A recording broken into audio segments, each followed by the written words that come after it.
So বন্ধুরা, বাঘাযতীন থেকে কী কিনলাম চলো তোমাদেরকে দেখিয়ে দিয়ে। এই শাড়িটা কিনেছিলাম হ্যান্ডলুম, এটা ছিল দিম্মার জন্য। তো তোমরা কি গেস করতে পেরেছিলে ঠিকঠাক? এবার তাহলে মিলিয়ে নাও। শাড়িটা কিন্তু জাস্ট দারুণ ছিল, দারুণ কোয়ালিটি, দারুণ। গীতা স্টোর্স বলে কথা, এক মানে কোয়ালিটি নিয়ে কোনো কথা হবে না। তো তারপরে এই উষা কাট পিস থেকে এটা আমরা কিনেছিলাম, ব্লাউজের পিসটা। আর এই যে পেটিকোটটা, এটাও কিন্তু খুব ভালো কোয়ালিটি। আর মাসিমণির জন্য এই যে গার্নিয়ারের কালার, তারপরে এই পারফিউমটা ওয়াইল্ড স্টোনের, আর এই যে ল্যাকমি ফেস ওয়াশ যেটা ইউজ করে মাসিমণি, তো সেইটাই কিনেছিলাম।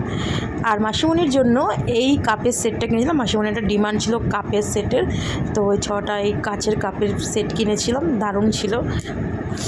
তো আর এই যে টেবিল ক্লথটা, এটা তো তোমরা দেখেইছিলে আমার আগের ব্লগে।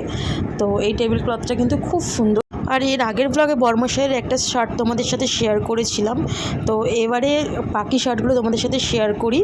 তো সব কটাই অনলাইন থেকে নেওয়া হয়েছিল শার্টগুলো।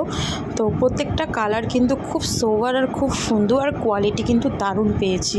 আর এই যে দুটো প্যান্ট, তো এই ছিল আমার বর্মশাইয়ের আপাতত। এরপরে আর